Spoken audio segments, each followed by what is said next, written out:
ಎಲ್ಲ ಚುನಾಯಿತ ಪ್ರತಿನಿಧಿಗಳು, ಶಾಸಕರಿರಲಿ, ಸಚಿವರಿರಲಿ, ನನಗೆ ವಾಲಂಟಿಯರಿಗೆ ಪೋಸ್ಟಿಂಗ್ ಕೊಡ್ತಾ ಇದ್ದದ್ದು.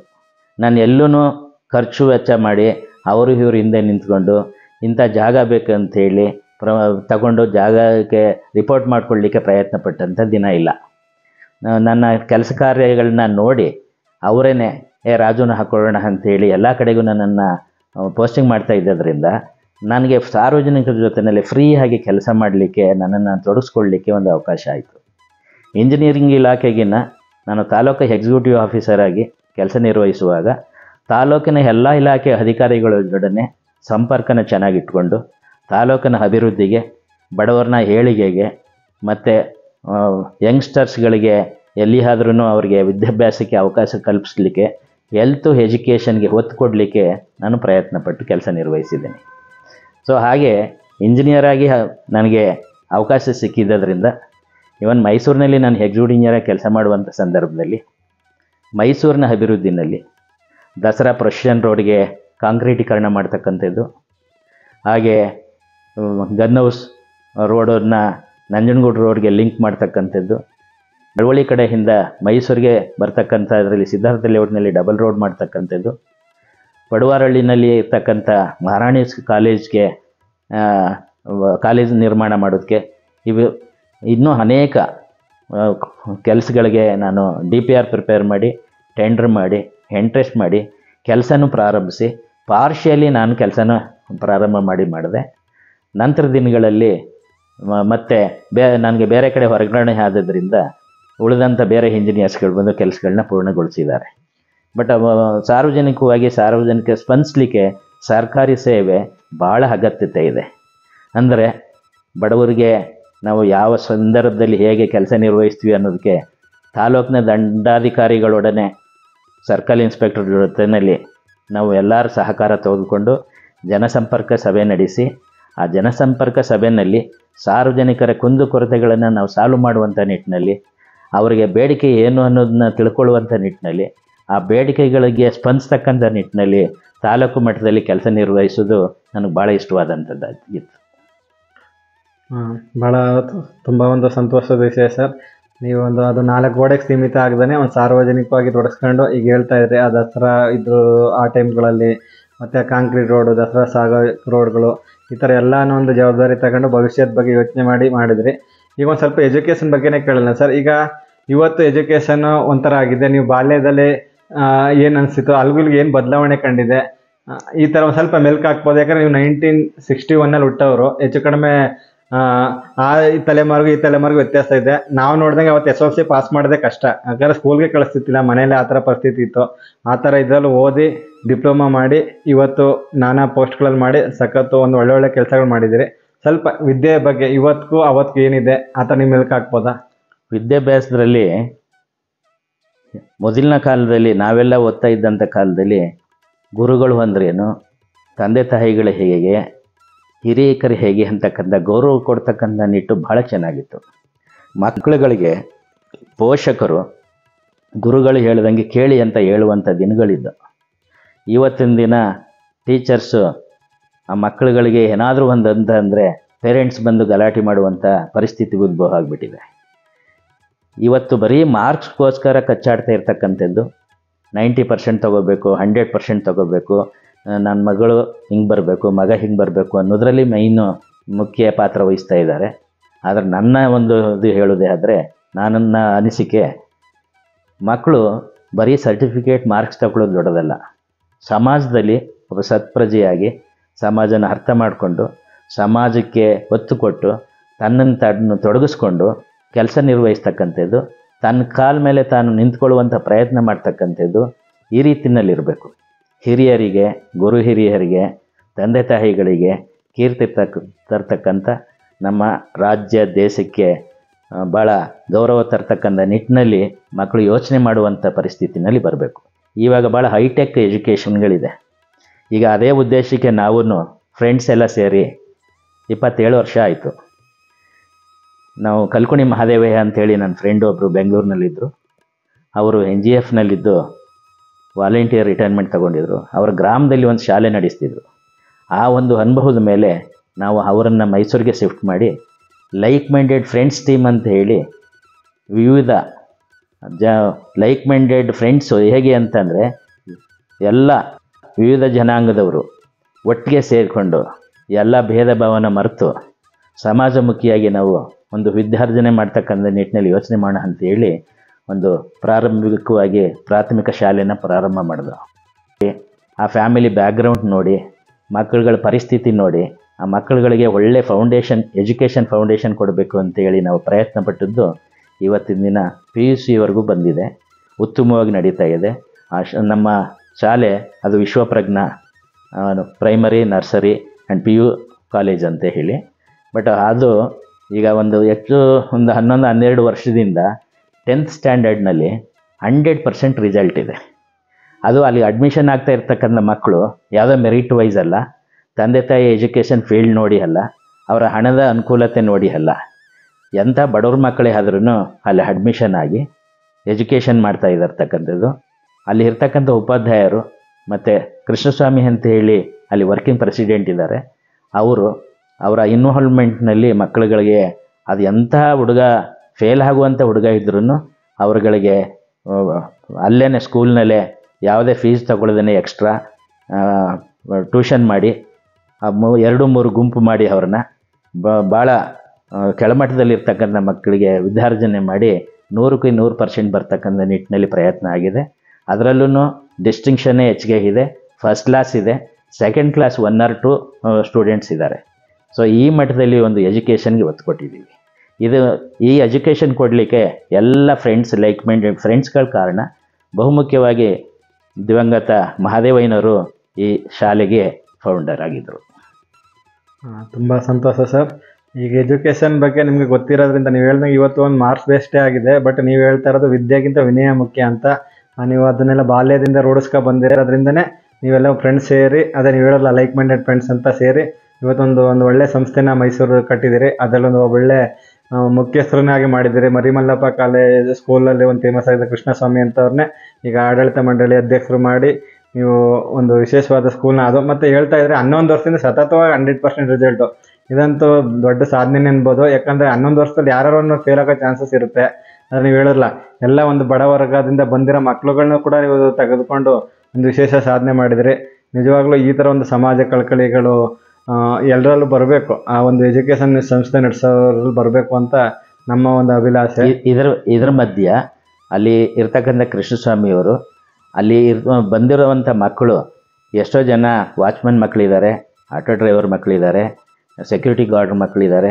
ಇಂಥವ್ರದ್ದು ಎಲ್ಲ ಲಿಸ್ಟ್ ಮಾಡಿ ಮಧ್ಯಾಹ್ನದ ಟೈಮ್ನಲ್ಲಿ ಅವರಿಗೆ ಉಪಹಾರಕ್ಕೆ ತೊಂದರೆ ಆಗುತ್ತೆ ಮನೆ ಕಡೆಯಿಂದ ಅನ್ನುವಂಥದ್ದನ್ನು ತಿಳ್ಕೊಂಡು ಒಂದು ಪಟ್ಟಿ ಮಾಡಿ ಅಂಥ ಮಕ್ಕಳಿಗೆ ಮಧ್ಯಾಹ್ನದ ಉಪಹಾರನೂ ಫ್ರೀಯಾಗಿ ಮಕ್ಕಳಿಗೆ ಕೊಡಿಸ್ತಾ ಇದ್ದಾರೆ.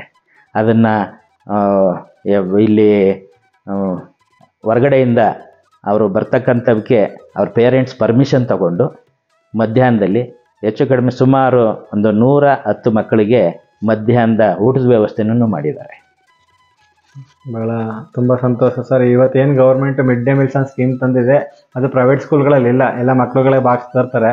ಬಟ್ ನೀವು ಆ ಒಂದು ಉತ್ತಮವಾದ ಆಹಾರ ಅನ್ನೋದು ಎಷ್ಟು ಮುಖ್ಯ ಅಂದ್ಕೊಂಡು ಅದು ಅಗತ್ಯ ಇರೋರಿಗೆ ನೀವು ಒಂದು ಕೊಡ್ತಾ ಇದ್ದಿರಲ್ಲ, ಅದು ನಿರಂತರವಾಗಿ ಕೊಡ್ತಾ ಇರಲ್ಲ, ಭಾಳ ಒಂದು ಮೆಚ್ಚಬೇಕಾದದ್ದು ಸಂಗತಿ. ನಾನು ಇದೇ ಫಸ್ಟ್ ಕೇಳ್ತಾ ಇದ್ದು, ಪ್ರೈವೇಟ್ ಸ್ಕೂಲ್ಗಳಲ್ಲೂ ಕೂಡ ಊಟದ ವ್ಯವಸ್ಥೆ ಮಾಡಿದ್ದಾರೆ ಅನ್ನೋದನ್ನ ನಾನು ಫಸ್ಟ್ ಟೈಮ್ ನಿಮ್ಮ ಮುಖಾಂತರ ಕೇಳ್ತಾ ಇದ್ದೀನಿ. ಅಲ್ಲಿರ್ತಕ್ಕಂಥ ಬಡ ಮಕ್ಕಳಿಗೆ ಮಿಡ್ ಡೇ ಮೀಲ್ಸ್ ಅಷ್ಟೇ ಅಲ್ಲ, ಬ್ಯಾಗು, ಬುಕ್ಸು, ಯೂನಿಫಾರ್ಮು, ಶೂಸು ಈ ವ್ಯವಸ್ಥೆನೂ ಕಲ್ಪಿಸಲಾಗಿದೆ. ಭಾಳ ಇನ್ನು ಅದೇ ಏನಿವತ್ತು ಗೌರ್ಮೆಂಟ್ ಮಾಡೋಕ್ಕೆ ಕೊಟ್ಟಿರೋ ಕೆಲಸನ ನೀವು ಒಂದು ಸಂಸ್ಥೆಯಾಗಿ, ಒಂದು ಖಾಸಗಿ ಸಂಸ್ಥೆಯಾಗಿ ಯಾವುದೇ ಒಂದು ಹೆಚ್ಚು ಶುಲ್ಕ ಇಲ್ದೇ ಒಂದು ನಾಮಿನಲ್ ಫೀಸ್ ತಗೊಂಡು ಮಾಡ್ತಾ ಇರೋದು ಒಂದು ಶ್ಲಾಘನೀಯ ಕೆಲಸ. ಅದರಲ್ಲೇ ನೀವು ಒಂದು ಆಕ್ಟಿವ್ ಮೆಂಬರ್ ಆಗಿ ಭಾಗವಾಗಿ ಇಷ್ಟೊಂದೆಲ್ಲ ಕಾರ್ಯಕ್ರಮ ಮಾಡ್ತಾ ಇದ್ದೀರಿ. ನಿಜವಾಗ್ಲೂ ಇಲ್ಲಿ ಏನು ಯಾರು ವಿಡಿಯೋ ನೋಡ್ತಾರೆ ಅವ್ರ ಪರವಾಗಿ ನಿಮ್ಗೆ ಒಂದು ತುಂಬ ಹೃದಯದ ಧನ್ಯವಾದಗಳು. ಹಾಗೆ ನಿಮ್ಮ ವೃತ್ತಿ ಜೀವನದ ನೆನಪುಗಳನ್ನ ಕೂಡ ನೀವು ಮೆಲ್ಕು ಹಾಕಿದ್ರಿ. ಬಟ್ ನಾನು ಇಲ್ಲಿ ಅಬ್ಸರ್ವ್ ಮಾಡಿದ್ರೆ ನಿಮ್ಮ ವೃತ್ತಿ ಜೀವನಕ್ಕಿಂತ ಸಾರ್ವಜನಿಕವಾಗಿ ಹೆಚ್ಚು ತೊಡಸ್ಕೊಂಡಿದ್ದೀರಿ ಅಂತ ಅನ್ನಿಸ್ತಾ ಇದೆ. ಈ ಒಂದು ನಿಮ್ಮ ಹಿನ್ನೆಲೆ ಇವೆಲ್ಲ ನೋಡಿ ನಾವು ವೀಡು ಕರುನಾಡ ಅಭಿಯಂತರ ಪ್ರಶಸ್ತಿ ಆಯ್ಕೆ ಮಾಡುವಾಗ ನಿಮ್ಮ ಹೆಸರೇ ಮೊದಲನೇದು ಬಂತು. ರಾಜು ಸರ್ ಇಷ್ಟೆಲ್ಲ ಕೆಲಸ ಮಾಡಿದ್ದಾರೆ, ಇವ್ರನ್ನೇ ನಾವು ಆಯ್ಕೆ ಮಾಡಬೇಕು ಅಂತ ನಮ್ಮ ಆಡಳಿತ ಮಂಡಳಿ ಹಾಗೆ ಹಿರಿಯ ಮಾರ್ಗದರ್ಶನಗಳು ತಗೊಂಡಾಗ ನಿಮ್ಮ ಹೆಸರು ಬಂತು. ನಿಮಗೆ ನಮ್ಮ ತಂಡದ ವತಿಯಿಂದ ಹಾಗೆ ಇಲ್ಲಿ ಎಷ್ಟೋ ಜನ ನಮ್ಮ ಮಾರ್ಗದರ್ಶನ ನೀಡಿದ್ದಾರೆ, ನಿಮ್ಮ ಡಿಪಾರ್ಟ್ಮೆಂಟಲ್ಲಿ ಹಿರಿಯರಾಗಿದ್ದಾರೆ, ಅವರಲ್ಲೂ ಕೂಡ ನಿಮ್ಮ ಬಗ್ಗೆ ಒಂದು ಉತ್ತಮವಾದ ಒಂದು ಪ್ರತಿಕ್ರಿಯೆ ಬಂತು. ಎಲ್ಲರ ಪರವಾಗಿ ಮತ್ತೊಮ್ಮೆ ಹೃದಯಪೂರ್ವಕ ಧನ್ಯವಾದಗಳು ತಿಳಿಸ್ತೀನಿ.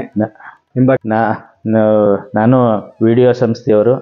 ಆ್ಯಕ್ಚುಲಿ ನನಗೆ ಯಾರೂ ಅಷ್ಟು ಪರಿಚಯ ಇರಲಿಲ್ಲ. ಹಾಗೂ ನೀವು ಖುದ್ದು ಬಂದು ನಾನು ಇದುವರೆಗೆ ಎಲ್ಲೂ ಈ ರೀತಿಯಲ್ಲಿ ಒಂದು ಪ್ರೋಗ್ರಾಮ್ ಕೊಟ್ಟವನಲ್ಲ. ಬಟ್ ತಾವು ಇಷ್ಟೆಲ್ಲ ಕೇಳಲಾಗಿ ನಾನು ಆಯಿತು ಅಂತ ಹೇಳಿ ಒಪ್ಪಿಕೊಂಡೆ. ಈಗ ನಾನು ಇಲಾಖೆಯಲ್ಲಿ ಕೆಲಸ ನಿರ್ವಹಿಸಿದಂಥ ಸಂದರ್ಭದಲ್ಲೂ ಲೋಕೋಪಯೋಗಿ ಇಲಾಖೆ, major irrigation, minor irrigation, urban development, R D P ಆರ್ನಲ್ಲೂ ನಾನು ಎಲ್ಲ ಹಂತದಲ್ಲೂ taluk executive officer, assistant executive engineer, superintendent engineer ಆಗಿ ಕೆಲಸ ನಿರ್ವಹಿಸಿ ನಾನು ಜುಲೈ 2021ರಲ್ಲಿ ನಾನು ನಿವೃತ್ತಿ ಹೊಂದಿರ್ತೀನಿ, ಸ್ವಯಂ ನಿವೃತ್ತಿ ಹೊಂದಿರ್ತೀನಿ.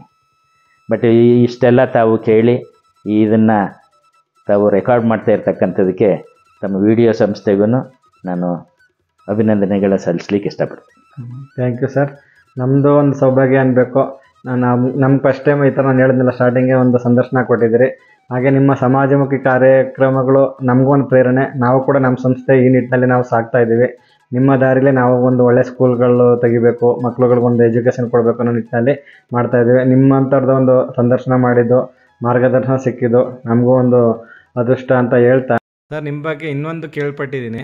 ನಮ್ಮ ಟಿ ನರಸೀಪುರದಲ್ಲಿ ವಿಶ್ವಪ್ರಸಿದ್ಧ ಕುಂಭಮೇಳ ಮತ್ತು ನಮ್ಮ ತಲಕಾಡು ಪಂಚಲಿಂಗ ದರ್ಶನ, ಈ ಇದ್ರುಗಳಲ್ಲಿ ನೀವು ಭಾಳ ಇನ್ವಾಲ್ವ್ ಆಗಿ ಒಂದು 3 ಬಾರಿ ಮಾಡಿದಿರಿ ಅಂತಲೂ ಕೇಳ್ಪಟ್ಟಿದ್ದೀನಿ. ಅದ್ರ ಬಗ್ಗೆ ಒಂದು ಸ್ವಲ್ಪ ಮೆಲ್ಕು ಹಾಕ್ಬೋದಾ? ಕುಂಭಮೇಳ ಮತ್ತು ಪಂಚಲಿಂಗ ದರ್ಶನ ಇವು 3 ವರ್ಷಕ್ಕೋ 5 ವರ್ಷಕ್ಕೋ 10 ವರ್ಷಕ್ಕೋ ಯಾವಾಗ ಬರುತ್ತೆ ಅಂತ ಹೇಳಲಿಕ್ಕಾಗಲ್ಲ. ಅದು ಶಾಸ್ತ್ರೋಕ್ತವಾಗಿ ಅದನ್ನು ಇಂಥ ದಿನ ಅಂಥೇಳಿ ನಿಗದಿಪಡಿಸ್ತಾರೆ. 5 ವಾರಗಳಲ್ಲಿ ಸೋಮವಾರದಲ್ಲಿ ಬರ್ತಕ್ಕಂಥದ್ದು ಅಮಾವಾಸ್ಯೆ ಹುಣ್ಣಿಮೆನ ಕನ್ಸಿಡರ್ ಮಾಡಿ ಆ ದಿನಗಳನ್ನ ನಿಗದಿಪಡಿಸ್ತಾರೆ. ಬಟ್ ನನಗೆ ಒಂದು ಅವಕಾಶ ಹೇಗೆ ಸಿಕ್ತು ಅಂತಂದರೆ, ನಾನು ಟಿ ನರಸೀಪುರ ತಾಲೂಕಿನಲ್ಲಿ ಹೆಚ್ಚಿಗೆ ಅವಧಿನಲ್ಲಿ ನಾನು assistant executive engineer, taluk executive officer ಮತ್ತು ಅಸಿಸ್ಟೆಂಟ್ ಎಕ್ಸಿಕ್ಯೂಟಿವ್ ಇಂಜಿನಿಯರ್ ಕೆಲಸ ನಿರ್ವಹಿಸುವಂಥ ಸಂದರ್ಭದಲ್ಲಿ ನನಗೆ 3 ಬಾರಿ ಕುಂಭಮೇಳ ಮಾಡಲಿಕ್ಕೆ ಅವಕಾಶ ಸಿಕ್ತು. ಕಾರಣ ಹೇಗೆ ಅಂತಂದರೆ, 2 ಬಾರಿ ನಾನು ಮಾಡಿದ್ದಂಥ ಅನುಭವದ ಮೇಲೆ ನಾನು ಮಂಡ್ಯದಲ್ಲಿ ಎಕ್ಸಿಕ್ಯೂಟಿವ್ ಇಂಜಿನಿಯರ್ ಆಗಿದ್ರು ಇಲ್ಲಿ ಜಿಲ್ಲಾಧಿಕಾರಿಗಳು, ಮೈಸೂರು ಜಿಲ್ಲಾಧಿಕಾರಿಗಳು ನನ್ನನ್ನೇ ಅಲ್ಲಿಂದ ಬರಮಾಡಿಕೊಂಡು ಕುಂಭಮೇಳ ಕೆಲಸನ ಪೂರ್ಣವಾದ ಜವಾಬ್ದಾರಿ ನೀನೇ ವಹಿಸ್ಕೋಬೇಕು ಅಂಥೇಳಿ ನನಗೆ ವಹಿಸಿದಂಥ ದಿನ. ನಾನು ಆವಾಗ ಜಿಲ್ಲಾಧಿಕಾರಿಗಳಾದಂತಹ ಮಣಿವಣ್ಣನ್ ಸಾರು ಮತ್ತು ಜಿಲ್ಲಾಧಿಕಾರಿಗಳಂಥ ಸೆಲ್ವಕುಮಾರ್ ಸಾರು ಇಬ್ಬರು ಪೀರಿಯಡ್ನಲ್ಲೂ ಕೆಲಸ ನಿರ್ವಹಿಸಿದ್ದೀನಿ. 3 ಬಾರಿ ಅಲ್ಲಿ ಕುಂಭಮೇಳದ ವ್ಯವಸ್ಥೆ, ಕಾರ್ಯಕ್ರಮ, ಅದು ಮೊದಲನೇ ದಿನದಿಂದ ಹಿಡಿದು ಕೊನೆಯವರೆಗೂ ನಡೀತಕ್ಕಂಥ ಎಲ್ಲ ಪೂರ್ಣವಾದ ಜವಾಬ್ದಾರಿನ ನಾನೇ ನಿರ್ವಹಿಸಿದಂಥ ಒಂದು ಅವಕಾಶ ಸಿಕ್ಕಿತ್ತು. ಹಾಗೆಯೇ ಕುಂಭಮೇಳ ಮಾಡ್ತಕ್ಕಂಥದ್ರಲ್ಲಿ ಅಲ್ಲಿ ಎಲ್ಲ ಸ್ವಾಮೀಜಿಗಳು ಬಂದು ತ್ರಿವೇಣಿ ಸಂಗಮದಲ್ಲಿ ಅಲ್ಲಿ ಕೆಲಸ ನಿರ್ವಹಿಸಬೇಕಾದ್ರೆ ಅಲ್ಲಿ ಕೆಲಸ ಮಾಡ್ತಾ ಇದ್ದಂಥ ಅಧಿಕಾರಿಗಳಲ್ಲಿ ನನ್ನನ್ನು ಮುಖ್ಯವಾಗಿ ಗಣನೆಗೆ ತೆಗೆದುಕೊಂಡು ಆ ಕುಂಭಮೇಳದ ಕಾರ್ಯಕ್ರಮದಲ್ಲಿ ಎಲ್ಲ ವ್ಯವಸ್ಥೆ ಮಾಡಲಿಕ್ಕೆ ನಮಗೆ ಜವಾಬ್ದಾರಿಗಳನ್ನು ಕೊಡ್ತಾಯಿದ್ರು. ಅಂಥ ಸಂದರ್ಭದಲ್ಲಿ ನಾವು ಮಾಡಿದ್ದು. ಅದರಲ್ಲೂ ಮೊದಲನೇ ಕುಂಭಮೇಳ ನಡೆದಂಥ ಸಂದರ್ಭದಲ್ಲಿ ಮರಳಿನ ರಾಶಿಯ ಮೇಲೆ 7 ಕುಟೀರಗಳನ್ನ ನಿರ್ಮಾಣ ಮಾಡಿ ಸ್ವಾಮೀಜಿಗಳು ಆ ಕುಟೀರಗಳಲ್ಲೇ ವಾಸ ಇದ್ದರು. ಮರಳಿನ ರಾಶಿ ಇತ್ತು. ಅಂಥ ದಿನ ಇವತ್ತೆಲ್ಲೂ ಕಂಡುಬಂತಾ ಇಲ್ಲ. ಈ ರೀತಿಯಲ್ಲಿ ನನಗೆ 3 ಬಾರಿ ಅವಕಾಶ ಸಿಕ್ಕಿದ್ದರಿಂದ ಅದು ನನ್ನ ಅದೃಷ್ಟ. ಸರ್, ಇದು ಪಂಚಲಿಂಗ ದರ್ಶನದ ಒಂಚೂರು ಮೆಲ್ಕು ಹಾಕ್ಬೋದಾ? ಕುಂಭಮೇಳದೊಂದು ಇದು ಕತೆ, ಹಂಗೆ ಪಂಚಲಿಂಗ ದರ್ಶನದ ಹೇಳಿದ್ರೆ ಅದು ವಿಶೇಷವಾಗಿ ಬರೋದು. ಇಲ್ಲ, ಪಂಚಲಿಂಗ ದರ್ಶನ ಅದು 5 ವರ್ಷಕ್ಕೆ 7 ವರ್ಷಕ್ಕೆ 10-12 ವರ್ಷ ಈ ರೀತಿಯಲ್ಲಿ ಬರ್ತಕ್ಕಂಥವು. ಅಲ್ಲೇ ನನಗೆ ಅಲ್ಲಿ 2 ಬಾರಿನಲ್ಲಿ ನನಗೆ ಅವಕಾಶ ಆಯಿತು. ಟಿ ನರಸೀಪುರದಲ್ಲಿ ಆವಾಗ ನಾನು ಕೆಲಸ ನಿರ್ವಹಿಸ್ತಾ ಇದ್ದೆ. ಆವಾಗ 2 ಬಾರಿನಲ್ಲೂ ನಾನು ಪಂಚಲಿಂಗ ದರ್ಶನ ಎಲ್ಲ ಕೆಲಸ ಕಾರ್ಯನ ನಿರ್ವಹಿಸ್ತಿದ್ದು.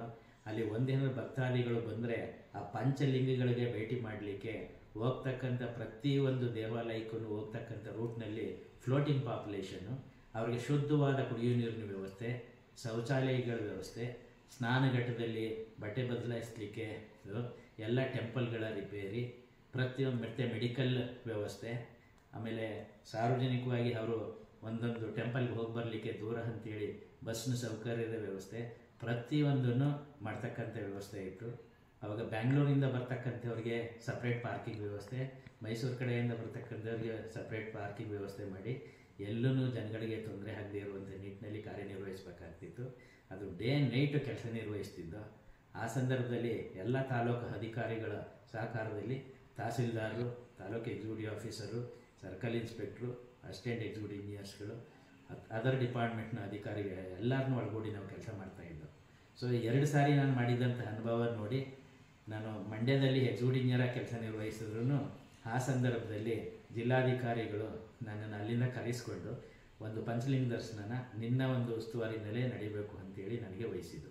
ಆ ಸಂದರ್ಭದಲ್ಲೂ ಭಾಳ ಅಚ್ಚುಕಟ್ಟಾಗಿ ನಾವು ಕಾರ್ಯನಿರ್ವಹಿಸಿದ್ದೀವಿ. ಸೊ ಈ ರೀತಿಯಲ್ಲಿ ನನಗೆ ಒಂದು ಹೆಚ್ಚಿನ ಕೆಲಸ ನಿರ್ವಹಿಸಲಿಕ್ಕೆ ಅವಕಾಶ ಆಯಿತು. ಅದರಲ್ಲೂ ಪರ್ಟಿಕ್ಯುಲರ್ಲಿ ಗ್ರಾಮೀಣ ಭಾಗದಲ್ಲಿ ಹೆಚ್ಚು ಹೊತ್ತು ಕೆಲಸ ಮಾಡುವಂಥ, ಹೆಚ್ಚು ಒತ್ತು ಕೊಟ್ಟು ಕೆಲಸ ಮಾಡ್ತಕ್ಕಂಥ ಅವಕಾಶ ಎಲ್ಲರಿಗೂ ಸಿಗಲ್ಲ. ಬಟ್ ನಮಗೇನಂತ ಅಂದರೆ, ನಾವು ಡಾಕ್ಟರ್ BR ಅಂಬೇಡ್ಕರ್ ಅವರು ಅವಕಾಶ ಕಲ್ಪಿಸ್ಕೊಡ್ಲಾಗಿ ಒಂದು ವಿದ್ಯಾಭ್ಯಾಸ ಮಾಡಿ ಒಂದು ಸರ್ಕಾರಿ ಸೇವೆ ಸಲ್ಲಿಸಲಿಕ್ಕೆ ಅವಕಾಶ ಸಿಕ್ತು. ಆ ಒಂದು ನಿಟ್ಟಿನಲ್ಲಿ ಸೇರಿದ್ರಿಂದ ನಾವು ಸರ್ಕಾರದಿಂದ ಬರ್ತಕ್ಕಂಥ ಅನುದಾನ ಸಮರ್ಪಕವಾಗಿ ಗ್ರಾಮೀಣ ಪ್ರದೇಶದಲ್ಲಿ ಆ ಫಲಾನುಭವಿಗಳ ಹಂತಕ್ಕೆ ಮುಟ್ಟಬೇಕು, ಅವರ ಅಭಿವೃದ್ಧಿ ಆಗಬೇಕು, ಅವರ ಏಳಿಗೆಗೆ ನಾವು ಏನು ಶ್ರಮಪಟ್ಟರೂ ಅದಕ್ಕೆ ಸಾರ್ಥಕತೆ ಇದೆ ಅಂತ ಹೇಳಿ ನಾವು ಕೆಲಸ ನಿರ್ವಹಿಸಿದಂಥ ದಿನಗಳು. ಹಾಸ್ಟೆಲ್ಗಳ ಬಗ್ಗೆ ಒತ್ತು ಕೊಡ್ತಕ್ಕಂಥದ್ದು, ಜೀತ ವಿಮುಕ್ತರ ಬಗ್ಗೆ ಒತ್ತು ಕೊಡ್ತಕ್ಕಂಥದ್ದು, ಹೌಸ್ಲೆಸ್ ಪೀಪಲ್ಲು, ಸೈಟ್ಲೆಸ್ ಪೀಪಲ್ಲು, ಮತ್ತು ಅಂಗವಿಕಲರು, ವೃದ್ಧಾಪ್ಯರು, ಮತ್ತು ವಿಧವಾ ಪೆನ್ಷನ್ ಕೊಡಿಸ್ತಕ್ಕಂಥದ್ದು. ಪೆನ್ಷನ್ದ್ರಲ್ಲಿ ವಿಧವಾ ವೇತನ, ಅಂಗವಿಕಲರ ವೇತನ, ವೃದ್ಧಾಪ್ಯ ವೇತನ ಇವನ್ನೆಲ್ಲ ಹಂತವಾಗಿ ಕೊಡಿಸ್ಲಿಕ್ಕೆ ತಹಸೀಲ್ದಾರ್ ಒಳಗೂಡಿ ನಾವು ತಾಲೂಕಿನಾದ್ಯಂತ ಒಂದು ತಾಲೂಕಿನಾದ್ಯಂತ ಲಿಸ್ಟ್ ಮಾಡಿ ಸಾವಿರಾರು ಜನಕ್ಕೆ ನಾವು ಕೊಟ್ಟಿರ್ತಕ್ಕಂಥ ವ್ಯವಸ್ಥೆ ಇದೆ. ಇವನ್ ನಿವೇಶನ ರಹಿತರಿಗೆ ಸಾವಿರಾರು ಜನಕ್ಕೆ ನಾವು ಹಕ್ಕುಪತ್ರಗಳನ್ನ ಹಂಚಿದ್ದೀವಿ.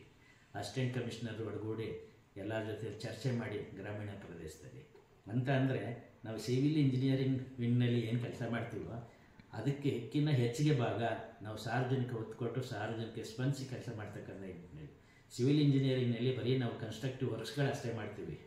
ಅದು ಕಾಂಟ್ರಾಕ್ಟ್ರು ಓರಿಯೆಂಟೆಡ್ ಇರ್ಬೋದು ಅಥವಾ ಬೇರೆ ರೀತಿಯಲ್ಲಿ. ಬಟ್ ಯಾವುದನ್ನೇ ಮಾಡಿದ್ರೂ ಸಾರ್ವಜನಿಕರಿಗೆ ಕೈಗೆ ಸಿಗಬೇಕು, ಎಟಕಿಸ್ಬೇಕು ಅನ್ನುವಂಥ ನಿಟ್ಟಿನಲ್ಲಿ ಕೆಲಸ ಮಾಡಿರೋದ್ರಿಂದ ಇವತ್ತಿನವರೆಗೂ ನಮಗೆ ಸಾರ್ವಜನಿಕರು ಮತ್ತು ಅಧಿಕಾರಿಗಳಿರ್ಬೋದು, ಹಿರಿಯ ಅಧಿಕಾರಿಗಳು, ಈವನ್ ಚುನಾಯಿತ ಪ್ರತಿನಿಧಿಗಳು ಯಾರೇ ಹೋದ್ರೂ ಗೌರವಿತವಾಗಿ ನೋಡ್ತಕ್ಕಂಥ ದಿನನ ನಾನು ಕಾಣ್ತಾ ಇದ್ದೇನೆ.